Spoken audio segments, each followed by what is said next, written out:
Brian and I are back to talk all things futures, NASCAR's futures odds, championship to make the final four. Thank you, Caesars. And Daytona 500 odds are posted. It's not even 2024, and Brian and I are already back recording, back in the saddle. We'll talk about it all today on The Angle of Pursuit. Ross Chastain used the wall all the way around this racetrack. Logano has been the class of the field. Check out the big brain on Brad. Yeah, I need to change my underwear. Brian, it's December 1st. I did not think we would be reuniting so soon. But when NASCAR is dropping championship odds, championship 4 odds, Daytona 500 odds, I know they've been out for a little bit of time, but we were able to get together. We were able to talk about some of all of the odds and all the stuff that's at the forefront of our mind. We'll obviously have lots of time to kind of dive through it, but I today felt like no better time but today. So we're diving in. We're talking some NASCAR futures, getting ready for 2024. Yeah, no, the best time is now. I've said it on Twitter multiple times already this offseason. Like, I miss NASCAR already. I know we're in college football championship weekend. The bowls are about to start coming in about a week or so. But yeah, ever since the season has ended, my Sundays have felt a little bit empty. The NFL is still going, but working in the industry, I'm already sick of the year. I cannot wait till the end of the regular season.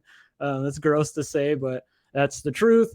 And I miss that break on a Sunday where, 3 to 4 hours, you're just watching your bets go up in flames or sweating out an outright on a Ryan Blaney championship future, which was awesome to hit on. But yeah, I'm stoked that we already have 2024 odds for the Daytona 500 and championship.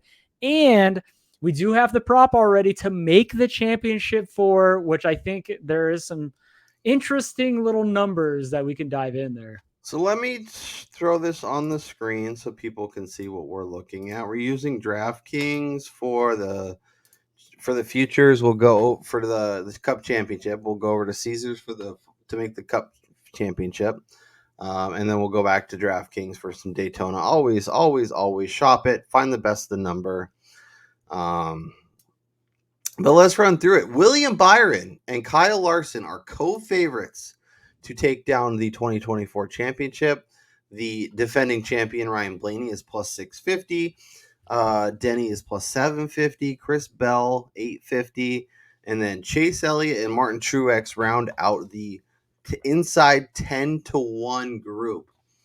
I guess for you, of this chunk, anyone jumping out, anyone really compelling? Do you feel like we may be getting a value, or are these people that when we're talking in June and we're talking in July, maybe we have an opportunity to get a better number?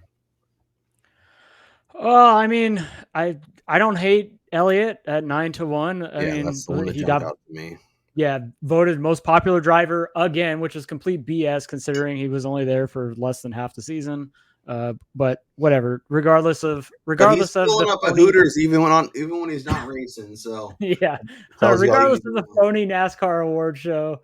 9-1 on Elliott, I feel like is a decent number. I fully expect him to return to his normal status there. And I do think that the guy that's just below him, Tyler Reddick, 14-1, it goes to show you the level that we saw them take a step up in 23-11. And then Tyler Reddick himself, he really started to shine last year. I know he kind of faltered towards the back half of the season, but I expect them to take the next step in progression for that team. And, Reddick is a guy who, if he could get a little more consistent and start to limit some of those mistakes that we saw him have, throughout the year in 2023, he could definitely be a competitor for the championship. And 14-1, I don't mind diving in that early and having my money wrapped up, because it's not going to be a ton of my bankroll for the 2024 season anyway. Well, right. And that's the thing to think about when you're making that kind of bet right now, because you won't be able to potentially cash that bet until like November of 2024. Yeah. So it's going to hold it for 10, 11 months. Like that's some time. So you want to make sure you're getting value with guys like Byer, with guys like Larson, even Blaney. I feel like there will be a time throughout the season, or maybe you don't get you get at least as good of a number, if not better. There was points of the season where Kyle Larson was as long as 8-1 to win the Cup championship. Obviously, by the middle of the summer, that number is long gone, and by August, September, he's 5-1, and down, down, down ever since then. There is opportunity. Like I'm looking at, so I'm able to look at Larson, Byron, Blaney, and Bell's numbers from the season, kind of to where basically to the championship, kind of how they moved. Larson, like I said, was pretty much between 6 and 8 for the majority of the year, and then obviously crashed as the winter came, or as the end of the season came.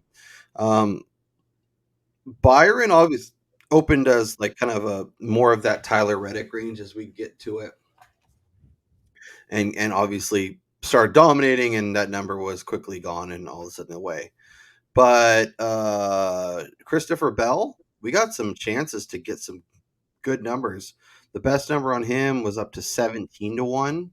And then obviously some people smarter than us got Blaney at 35 and 40-1 to win the championship. So Yeah. There's opportunity if there's somebody that you like that, maybe they start a little slow. Maybe, if Byron's winning Phoenix and winning Vegas again, or Kyle Larson's winning and, it kind of running through the races, you're going to get some good numbers on some guys that maybe start a little slow. If you think over the course of the year, they're going to be able to figure it out. Bell is interesting to me. I saw him as long as 10-1. He's been in the Final Four twice in the last 2 years. Obviously, you don't expect him to get there every year. But he's really good. He seems like he's still ascending. He's still figuring stuff out, working on his consistency week to week. But he is a guy that can excel in a lot of track types that traditionally does really well on the setup for the playoffs. And kind of makes sense. If you can get that 10-1, I don't hate it. 850 is a little closer to about where I expect him to be come April, May, June. So it's hard for me to really pull the trigger there, but I wouldn't fault anyone who went there. And then Chase Elliott's the guy, because I think if he comes out and looks great at Phoenix or Vegas or any of those early races, even I gotta pull up the schedule because and so while you're looking at that's something that I was going to say, is that because we have the ridiculousness of the beginning of the schedule of starting with 2 super speedways, there's a good opportunity for you to maybe, like I did last year with Brad Keselowski at 50-1 before the season started, like find somebody who's good at a super speedway and just throw we're talking the couch change at this, because basically all you got to do is get in the playoffs. We saw it. Blaney, he was outside. He was on the outside looking in of I think it was in the round of 12, going into the round of 8. And then, Bubba Wallace, he was the last guy. He advanced to the next round. So, basically it's, if you could just get in, you have a shot here, especially with this next gen car has kind of leveled out the playing field, I guess, especially looking at Blaney having the lowest, I believe, average finish amongst all the championship drivers since we've gone into this format. So it's going to be interesting to see how the numbers get adjusted after those first 2 races, because you could almost say this season doesn't start until March. Yeah, for sure. I think it's a fair assessment is that Daytona and Atlanta, lesser to a lesser extent, but super speedways in general, those are not racecraft tracks. So you can't tell who's good and who isn't until we get into the 1.5s like Vegas. Then we go to Phoenix, then we get Bristol, and that's So Chase is somebody that I'm very interested in. Obviously, can win Atlanta. Atlanta and Daytona are wild cards. If you like a RFK guy, if you like maybe a Bubba Wallace, we'll get into some of those longer numbers. Getting them before Daytona and Atlanta might make some sense, because if they get in, they're in the playoffs, and then obviously they have to show more throughout the season to really have a shot, because Kyle Busch was dominant early and then was a ghost down the stretch. So that doesn't mean everything. Yeah, and I think to that point too, like a guy like Elliott, for instance, who has been really good at the New Atlanta, if he wins that race right there, he's probably in the Larson Byron range of 5-1, 4.5-1, and he's probably hovering there the majority of the season in the futures market on championship. So jumping on 1,000%. him early is probably the route. Yep, and then you get it early, and you put that ticket in your pocket, and then what you do is hope he wins Atlanta. His number crashes down, and then a Blaney, Hamlin, Exactly. a Byron, maybe they all start fading because Kyle Larson's 5-1, and Chase Elliott is 6-1, and now we're getting 7 or 8 or 9 on some of these guys. Maybe they struggle a little bit early. Then you get another chance. Stick that number in your pocket, hold on to it, see what happens. So I think that makes a lot of sense. Are those Daytona? My bad. Okay, so of the guys from 9-1 up, are you interested in adding any of them right now to our outlook for 2024, and obviously get our futures bets rolling? I think I'm gonna add Chase, and I was just gonna say I think Elliott at 9 is a decent get in price. Yeah, and obviously we'll search around. I feel like that's the best number we can get at this point. But yeah, I just Chase Elliott at 9-1. I think when we were talking about him last year as basically even money to make the Final Four. And obviously he had the year from hell last year, but that doesn't mean, that he's just not going to bounce right back to where he was. So 9-1 Chase Elliott is going on the card. Anyone else for you going on the card right now? I mean, I can't get to 5.5 on Larson. I would rather just pile up the race wins there. And, gosh forbid something happens early in the season where he sucks. Yep. And say in Vegas he wrecks out one of his better tracks. You're probably getting a 6.5. I mean, assuming he doesn't perform well at the super speedways like he never does. Yeah. So Larson, I'd rather wait. Byron, I'd rather wait. Yeah. Blaney, Blaney was fantastic this year, but to expect him to win the championship 2 years in a row during a season where he had he won 3 races, I think, or something. But again, he had the lowest average finish ever of a NASCAR Cup Series champion in this current format. So I'm not going there again at 6.5. Yeah, I mean, there was a reason why he was 35-40 as we approached the end of the year. Like, he's obviously was a really good driver, and talent's never the question. But he was struggling. He obviously got his Coke 600 win. Like, we joked about him most of the year about not being able to get wins, and we were just waiting for him to get to the All-Star race so he could actually win a race. But that's where we were at. And obviously he got super hot and was great down the stretch and absolutely earned his championship. But there was a reason he was 35-40. Yeah. I'm with you. I'm going to wait on Larson. I'm going to wait on Byron. I want pieces of both, but I think we can get better numbers, even if it's March or April. Bell is the other guy that was really interesting.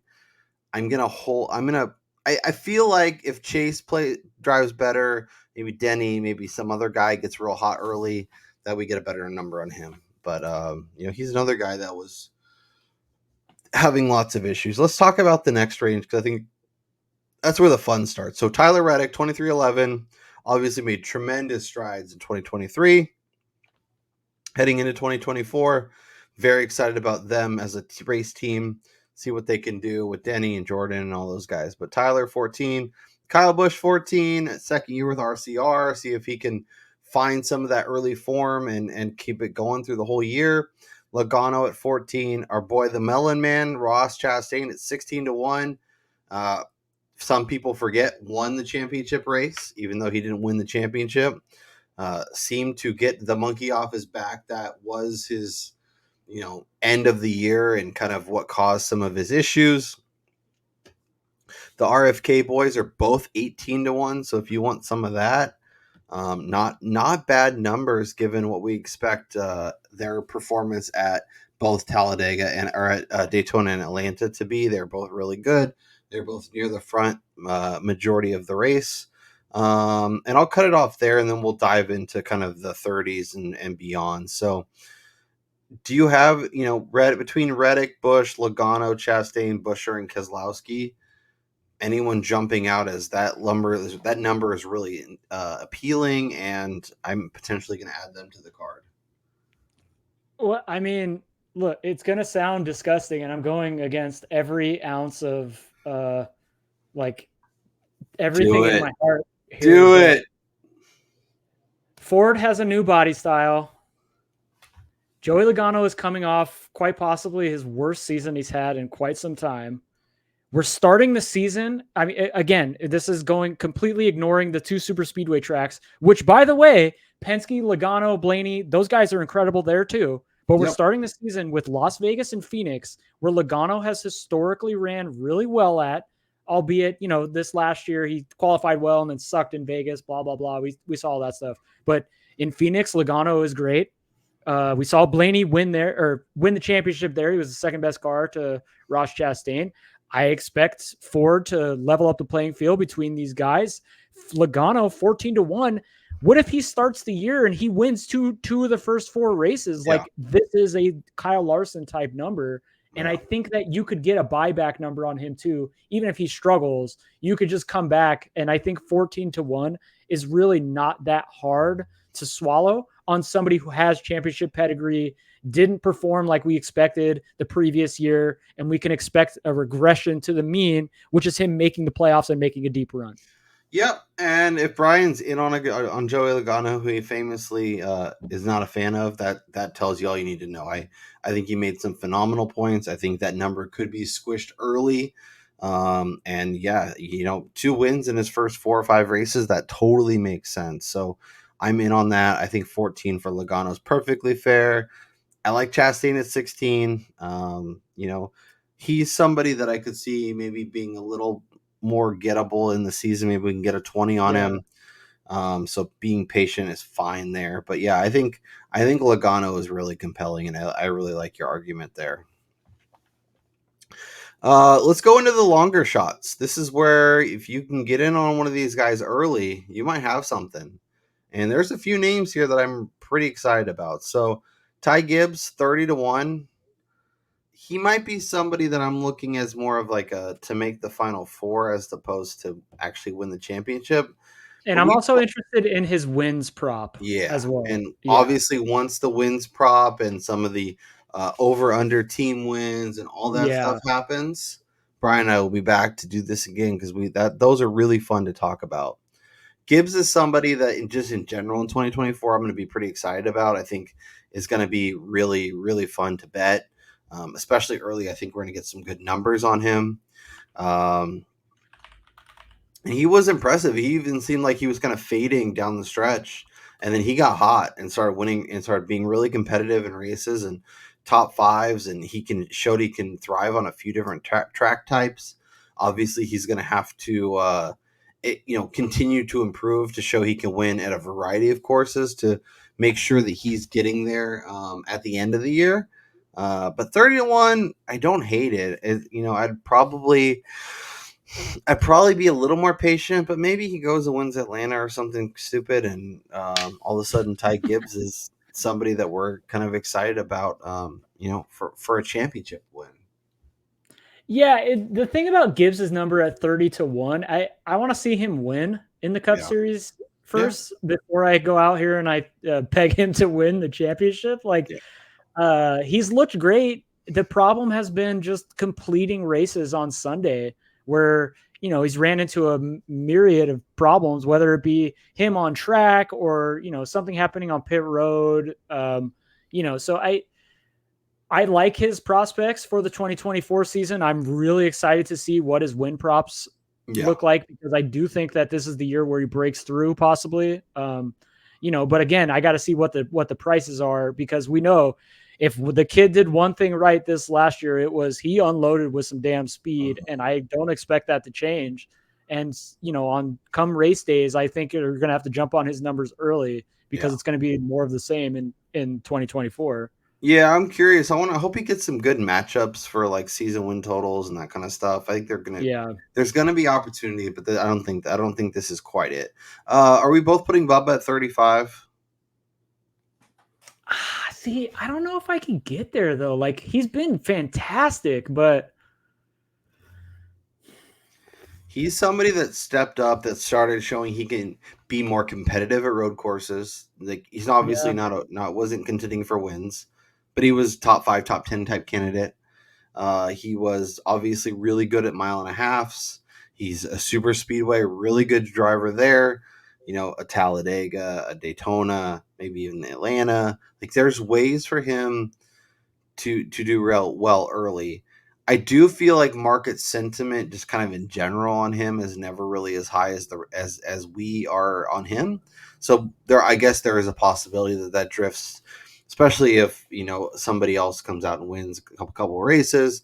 Maybe that's all of a sudden 40, 45, 50. Like I think potential is there, but that's a number where if he comes out and wins Daytona and then looks good at Vegas and looks good at maybe the Roval, like all of a sudden we're stacking things up, and that number is 35 to 25 to 20 to 18, and and then it's just not coming back at that point. So obviously a lot has to happen for that to happen, but Yeah. he is somebody that when I looked at the odds seems a lot better than the area he's listed in terms of odds. I mean, admittedly, I bet this number for the show at 40-1 the beginning of last year. Right. Yes, he made the playoffs. The issue was, he didn't reach victory lane. And we're getting him it was 35, and he showed tremendous strides. Like his ability to be competitive at racetracks is tracks that he hadn't traditionally done well at either. Right. So that's why I'm like, it's not really that big of a difference than what we did last year. Yeah. We saw such strides, and obviously, like, I totally get it if you want to be patient, because there is a possibility that even when we're talking in June, this number is maybe 30, or we get it to drift out a little bit, and we're getting a 40 or a 50. So that I totally get being patient with it, but I think I can tell myself a narrative where he comes out, he looks awesome, he is competitive at Vegas, he wins one of the super speedway races, and that number's just gone. But like I said, that's a lot. Yeah, like when we dive into the championship for market here in a second, I'm really curious about that, because I think that's much more likely, and you're still going to get a decent price on that. And he doesn't have to win in Phoenix, where he's not really that good. Yeah. I guess you could say. So yeah, I feel like that's the better route to go with Bubba, and then look at his wins prop, or a matchup for the season as well.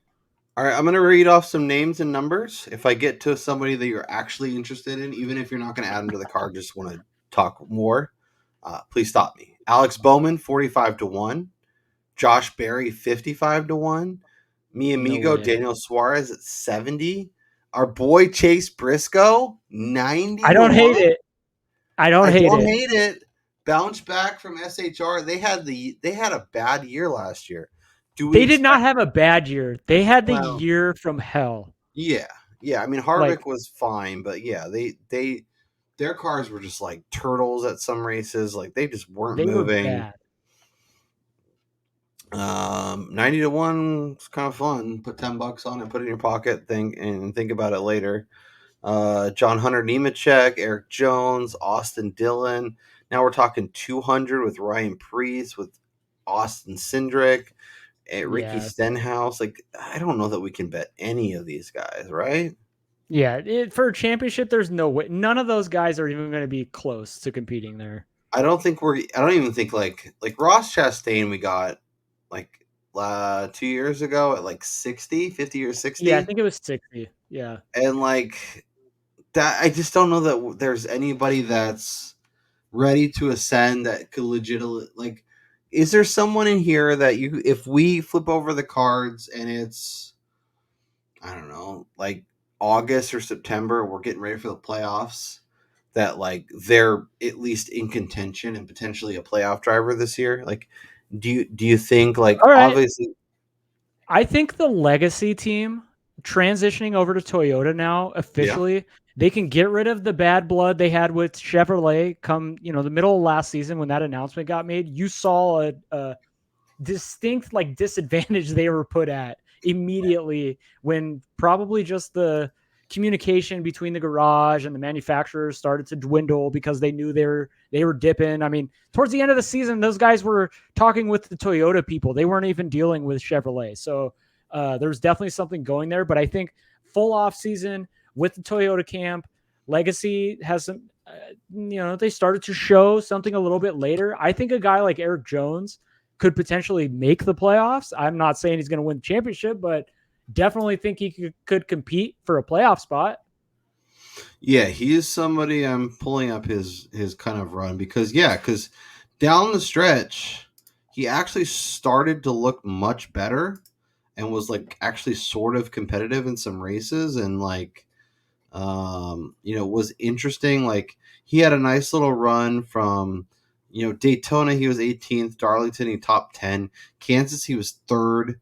And then he had some bumps in the road, but like he showed enough at a few different places, and like you mentioned, switching to Toyota, maybe we're a year ahead of things, right? Maybe next year is the year where they learn, and then the year after. But I don't hate the call, especially here, and maybe he's somebody that like we're betting to make the playoffs or make the final four. But that 200 to 1, like if I had to bet somebody, or I guess he's 130, but I think he's sort of interesting. But yeah, it's hard to get to anybody. So far, only person I've added is Chase Elliott. You added Chase Elliott as well. Are you going to add anyone else? Yeah, I'm going to stick to my word here, and I'm going to add that disgusting number 22 car. Do it. I love it. I just like the number because of the possibility that he comes out like a ball of fire. Yeah, and that number he's actually got championship like ability. Like he could easily win a championship. Like, yeah, we're not talking about Gibbs or someone who hasn't shown the ability to win consistently. And like he did last year or 2 years ago, go win. What if Penske goes back to back? What if it's Austin Cindric year? Oh my God! Don't even talk like that. What if even talk figures like that. it out? Like, he's 200 to 1. He was in last place in a lot of races, but I was just gonna say he had worse cars than Rick Ware cars, for gosh sakes. There's no way that Cindric is competing. He is so bad. That's so frustrating. All right, let's flip over and look at to make the championship 4 odds. These are in alphabetical order. So we'll just run through them, talk about some of our favorites as I get to them, and see if anybody wants to make the card. So to make the championship for Alex Bowman is 8 to 1. Cindric, there you go. Cindric 30 to 1. Austin Dillon's 20 to 1. Brad K at 3.5 to 1. Bubba at 7 to 1 to make the championship 4. That's kind of interesting, especially given what his outright is at 30 to 1. 35 to 1. I actually like that a lot better than say, like if you continue down, you get to a guy like Chris Buescher 4 to 1. Yeah, that seems short. Chase plus 160. So even to make the championship, that makes me feel so much better about adding him at 9 to 1. Chris Bell at plus 160. Buescher at 4 to 1. Chase Briscoe at 20 to 1. I don't hate that, dude. We almost hit the 50 to 1 championship if he would have just gotten in because he was good in Phoenix. I think it was like 150 to 1.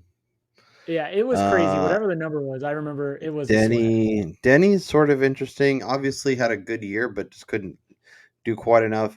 Joey Logano at plus 225 is really compelling, especially since we like him at 14 to 1 to win the championship. That's going to be the first one I got here. Yeah. Can you add that for me as well? Yeah. I like that a lot. That feels like a good number. And remember, Ryan, it is only December 1st, so we don't have to add every bet today. We can. Oh yeah, no, I'm not. and obviously too, I want to shop the markets as well. Yeah. No interest in John Hunter. No interest in Josh Berry. Kyle Busch at plus 325. Kyle Larson at plus money to make the final 4. It's kind of interesting. I think Chastain is a good number. If you continue down, you go to the Chastain number. 4 to 1. I Yeah, don't hate that. 4-1 to have a bounce back season. I think that makes sense. Yeah, I would rather bet that than get his championship. Yeah, I think that's completely reasonable. Any Okay. interesting? Oh, speaking of that, real quick. So, talking about like correlated numbers, for instance, Joey Logano is 14-1 to make the Yeah. championship four, Yep. but he's plus 220, or he's 14-1 to win the championship at DK, and only plus 225 to make the championship four. Chastain is 16-1 to win the championship. You're only getting $2 there, but he's 4-1 to make the championship four. The Yeah. value there is the championship four bet, because people don't think he could win the championship if it comes down to him, Larson, Blaney, or Logano, and Yeah. so, So Yeah. Yeah, and I'm curious to see Trackhouse in general. Like, obviously, it was a weird season. They had a big chunk of a crappy year, and then kind of obviously he was amazing at the last race of the year. So yeah. he is somebody that's interesting to me. I don't hate that number. I wish we got no prices on these though. Yeah, like I'd want to bet like no Chase Elliott, no Ryan Blaney. Honestly, I would bet no Ryan Blaney. Like, Yeah, I love Ryan Blaney, but a lot had to go right for him to be awesome yeah. last year. Tyler Reddick at plus 325 is really interesting. I think I'd rather bet him at plus that. I think I'd rather bet him at plus 325 than Ross at 4-1. And you know I love the watermelon man. And by the way, Reddick is also 14-1 for the championship, just like Logano. Yeah. I'm going to add that. You're gonna add the Red Dog? Yeah, championship 4. Because I mean, he showed a lot. I was just gonna say, I almost feel like you might get a good number on Reddick's championship future if, say, for instance, super speedway races don't go well for him. He's not traditionally good there, and then No. say he has a mistake at Vegas, because I do think it's going to take a mistake for him not to finish well there. And then you're going to get 2 tracks where he's not that good at, Phoenix and Bristol, and then we go to Coda. And I think heading into, say, Bristol, for instance, if his season has started kind of slow, I think you could get in at a really good price before he starts to rattle off a string of really good finishes. Yeah, he could be a 25 or 30 guy like Ryan Blaney was. Yeah. Anyone else you're considering or numbers that are appealing? Like Gibbs at 8-1, I think is fun. I think both Chastain and Reddick are interesting. I prefer Reddick. I think I was gonna say I'm gonna add the Chastain number. I actually like that. do it. And we're gonna have to come back and obviously this is not our season preview, No. so these are not our championship 4 picks. These are No. just their championship 4 bets right now. Right. This is based on odds. We will be back a few times. We will hopefully have some guests joining us to preview the year. We'll obviously be getting you set for Daytona. So make sure if you are watching for the first time that you are subscribed, that you are smashing that thumbs up. Then you're letting us know what is your favorite championship future as we sit here in January and December. Because we will come back in January. We will come back in February and need updates and let you know where we're at.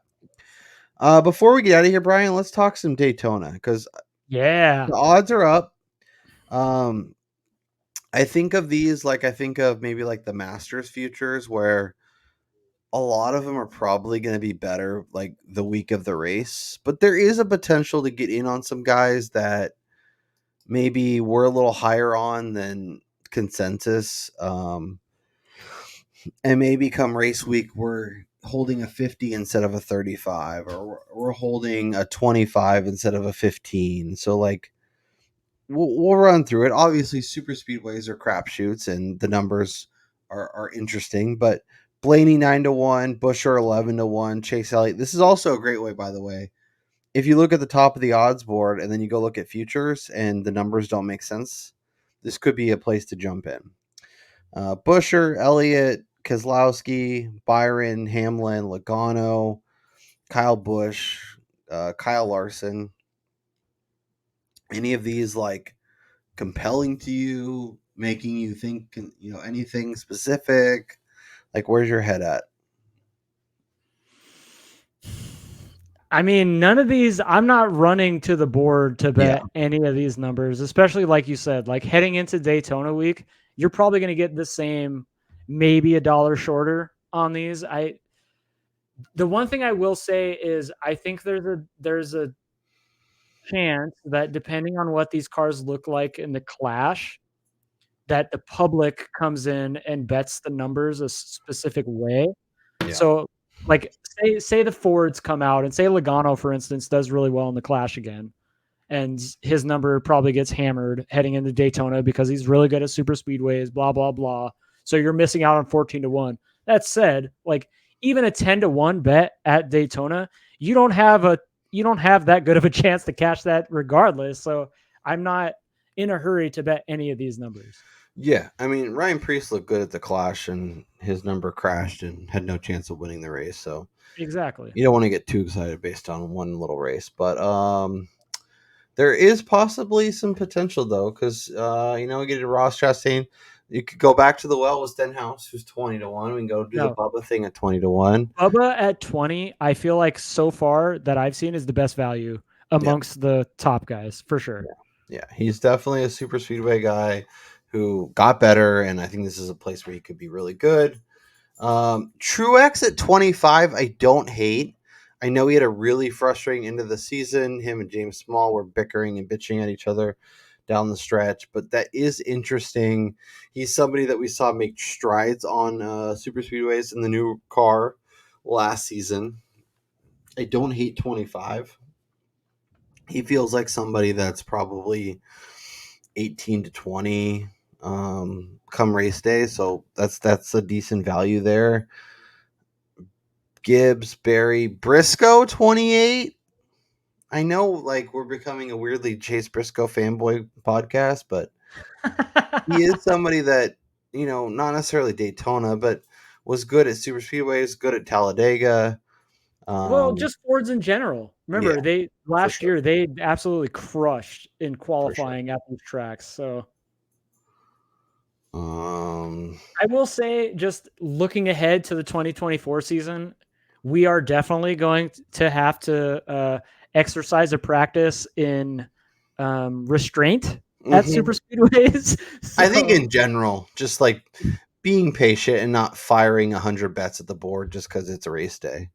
Well, I mean, especially for the Daytona 500, everybody gets really excited. Obviously, we're not gonna leave you with an empty card, that's for sure. But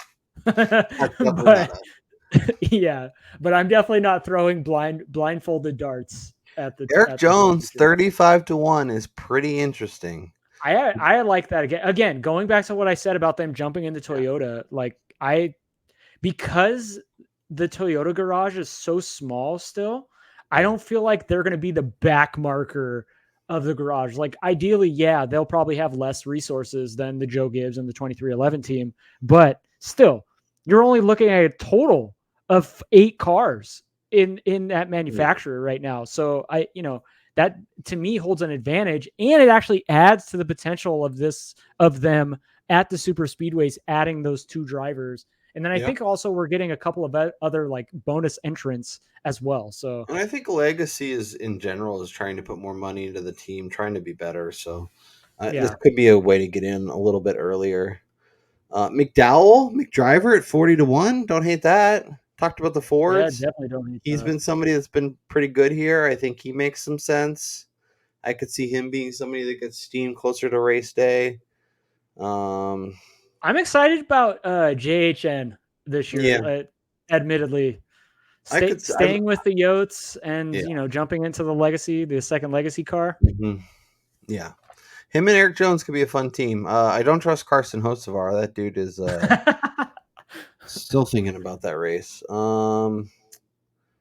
Any longer shots that we think maybe by race day we're looking at 45 or 35? Corey LaJoie at 80-1 at any super speedway, I feel like is a good bet. Yeah, I think we need especially with them taking over the third charter from Live Fast. Like clearly, money is coming in to Spire Motorsports. Yeah. Yeah, I think I'm going to add LaJoy, and I think I'm going to add McDriver. We'll have to update the sheet so we have a 2024 version. I don't think there's anybody else that I'm actually considering. Anybody you're actually, even if you're not adding them, you're considering them? Well, I like the Bubba number at 20. Yeah, I I think want that's to good. I want to shop around and see if maybe there's like a 21 or 22 around, because I think there's a chance there. And then Eric Jones, 35. He's Yeah. another one. I really want to shop around and see if I could potentially get like a 40 on Yeah. him right now, because I think there's a good possibility that this guy levels up in 2024. Jones, McDriver, and Corey LaJoy are the three that I think are most interesting. Yeah, we'll shop it and put the best of the number up there and see what we can get going.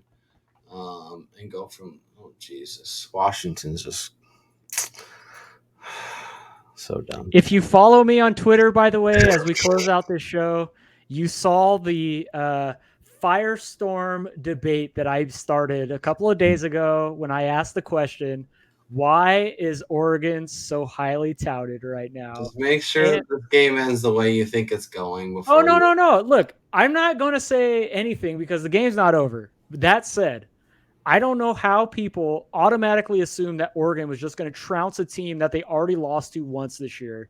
Yeah. That's all I got to say. Yeah. Okay, Brian. We talked futures. We talked Championship 4. We talked Daytona 500.